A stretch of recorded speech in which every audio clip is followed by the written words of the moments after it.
नमस्कार। मेरे वीडियो में आप सबों का स्वागत। पिछला वीडियो में मैं आप सबों को श्री कृष्ण की कुछ बातें कहा था। वे कहते हैं कि आप जो कुछ भी देखते हैं, जो कुछ भी करते हैं, जो कुछ समझते हैं, आपके जो बुद्धि है, जो कुछ संसार दिखता है, सब कुछ मैं ही हूँ।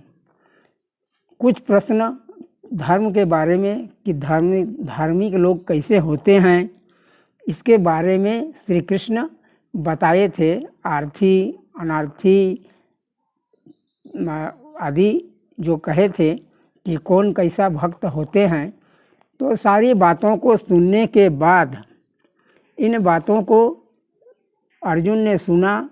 सुनने के बाद कहते हैं, अर्जुन भगवान से कुछ प्रश्न करते हैं कि हे पुरुषोत्तम, ब्रह्म क्या है, अध्यात्म क्या है, अध्यात्म से आपका क्या अभिप्राय है, कर्म शब्द का अर्थ क्या है, अधिदैव किसको कहा जाता है, अधियज्ञ इस देह में कैसे हैं। इस प्रकार से भगवान से श्री अर्जुन प्रश्न करते हैं। तो भगवान इसका उत्तर देते हैं और कहते हैं कि परम अक्षर जो है, परम अक्षर का नाम ब्रह्म है। परम अक्षर का विशेषण देने से यह शब्द सर्वोपरि, अविनाशी, निर्गुण, निराकार परमात्मा का वाचक है। आत्मा को लेकर जो वर्णन होता है वही अध्यात्म है। विभिन्न शास्त्रों में, धर्म में आत्मा शब्द को लेकर के जो आत्मा के बारे में वर्णन होता है वही शब्द अध्यात्म है। हम सब कहते हैं कि श्री परम भगवान, परम हितैषी, परम सुहृद श्री कृष्ण का बार बार नाम लेने से क्या होता है, आत्मा की खुराक होती है। वही आत्मा का खुराक है। तो वही उसी से, उस प्रकार का जो नाम लिया जाता है, यही आत्मा से लेकर होते हैं, वही अध्यात्म है। किंतु यहाँ स्वभाव विशेषण के साथ अध्यात्म शब्द आत्मा का अर्थात जीव के होनेपन का वाचक है। यहाँ पर जीव का जो होनापन है, सभी प्रकार के जीव, सभी में आत्मा है। चाहे वह पशु पक्षी कीट पतंग कुछ भी जीव हो, तो उसका जो होनापन है वही आत्मा का इस प्रसंग में है।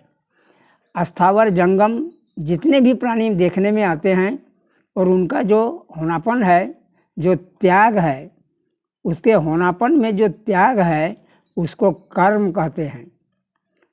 अर्जुन ने कहा कि कर्म क्या है, कर्म से मतलब क्या है। तो कहते हैं जो कुछ प्राणी आपको देखने में आता है उसका होनापन ही कर्म है। पृथ्वी, जल, तेज, वायु, आकाश, इन 5 महाभूतों से बनी प्रतिक्षण परिवर्तनशील और नाशवान सृष्टि को हम अधिभूत कहते हैं। ऐसे संसार प्रतिक्षण, कई वीडियो में मैंने कहा है कि संसार जो है प्रतिक्षण बदल रहा है। हम आप सभी जीव जंतु संसार में जो कुछ देखने में आता है सभी क्षण क्षण बदलता है, सभी नाशवान है, सभी परिवर्तनशील है।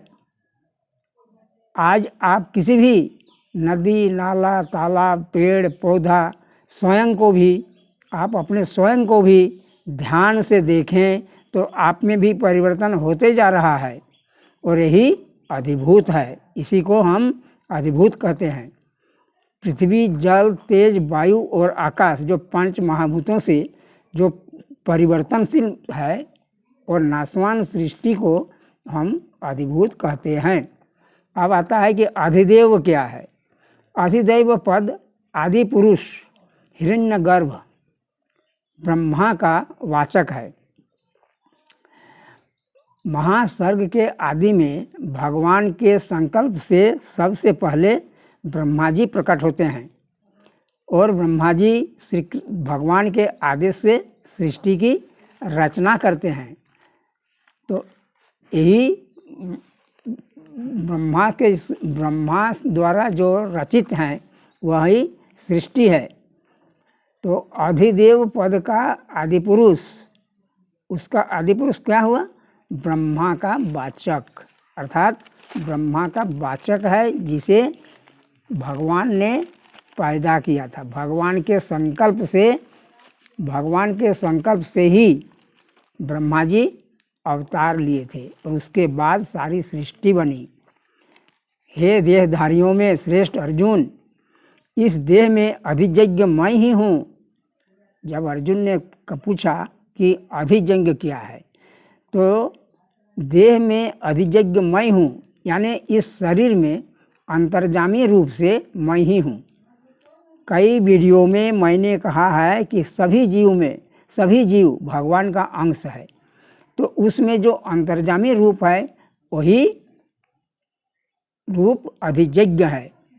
यहाँ अर्जुन के लिए कहने का तात्पर्य है, देहधारियों में वही मनुष्य श्रेष्ठ है जो जानता है कि इस देह में परमात्मा है। ऐसा ज्ञान न हो तो भी ऐसा मान लें कि स्थूल सूक्ष्म करण शरीर में जो कण कण है, कण कण में परमात्मा है, हर कण में परमात्मा है, और उनका अनुभव करना मनुष्य का धर्म है, मनुष्य का कर्तव्य है, मनुष्य का ध्येय है। इस ध्येय की सिद्धि के लिए परमात्मा की आज्ञा के अनुसार हमें काम करना है। परमात्मा की आज्ञा क्या है? कई वीडियो में परमात्मा के बारे में, उनकी आज्ञा के बारे में कहा गया है। आपको यदि नहीं मिलता है तो आप पिछला वीडियो को देख लें कृपया, तो आपको श्री कृष्ण की कुछ कर्म संबंधी बातें मिलेगी, और फिर मैं अन्य वीडियो में भी इसे देते रहूँगा। अर्जुन का एक और प्रश्न है कि अंतकाल में आप कैसे जानने में होते हैं। इसका उत्तर भगवान इस प्रकार देते हैं कि अंतकाल में मैं भी, मेरा स्मरण, मुझे स्मरण करते हुए जो शरीर छोड़कर जाता है वह मुझे प्राप्ति हो जाती है। यदि मुझे स्मरण करते हुए जाता है तो मेरी प्राप्ति होती है। साधक जिस किसी भाव से, सगुण निर्गुण साकार निराकार, जैसे भी मेरी उपासना करते हैं, अंतकाल में तदनुसार मुझे याद करते हैं। अंत समय में स्मरण के अनुसार वह मेरे उसी भाव को प्राप्त हो जाता है। पिछला वीडियो में भी कहा गया था कि जो जैसा सोचता है, जैसा भाव रहता है, यदि कोई किसी जानवर के प्रति प्रेम है तो वह मरते समय जानवर को ही ख्याल करता है, तो वह जानवर रूप में जाता है, अर्थात जो जिस रूप में। फिर कहते हैं बहुत से लोग तो उपासना नहीं भी करते होंगे, सभी जितना है 70% संसार में भगवान को नहीं मानते हैं, ऐसा भी जाना जाता है। खैर जो हो, मुझे उस संबंध में कुछ कहना नहीं है। भगवान तो है, थे, रहेंगे, सब समय है, सब जगह है, सबके अंदर है, सभी जीव में है। किंतु जो उपासना नहीं करते, किंतु किसी कारणवश यदि भगवान की लीला, रूप, उनका नाम आदि भी यदि स्मरण हो जाए तो वे भी उन उपासकों की तरह ही उसी भगवत भाव को प्राप्त होते हैं।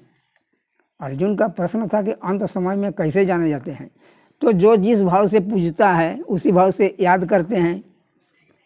यदि किसी को भगवान से प्रेम नहीं है, किसी पशु पक्षी जानवर, कोई कुत्ता को प्यार करता है, कहा जाता है कि भरत मुनि को एक हिरण बहुत प्यारा था, तो उसको अंत समय में हिरण की ही याद आती रही, तो वह हिरण रूप में जन्म लिया। हालांकि जो अपने पूरा जीवन भगवान पर ही लगा देते हैं, उनके लिए वह किसी भी जन्म में, किस अंत समय में जैसा भी रहे, लेकिन उसको जो किया हुआ है उसका फल तो मिलेगा ही। पूरा जिंदगी भर यदि भगवान को स्मरण किया और मरते समय यदि नहीं भी किया, इसको भी कई जगह पर कहा गया है कि वह शुद्ध पुरुष के रूप में जन्म आता है, शुद्ध कुल में जन्म होता है और अपना कर्म को पूरा करता है जो उनका ध्येय रहता है। बस आज के वीडियो में इतना ही। अब आगे वीडियो में कुछ और विशेष बातों का मैं उल्लेख करूंगा। आप लोगों को यदि अच्छा लगता है तो आप इसे लाइक करेंगे, शेयर करेंगे, सब्सक्राइब यदि नहीं किए हैं तो करेंगे। बस बहुत बहुत मेरा वीडियो सुनने देखने के लिए आप सबों को धन्यवाद।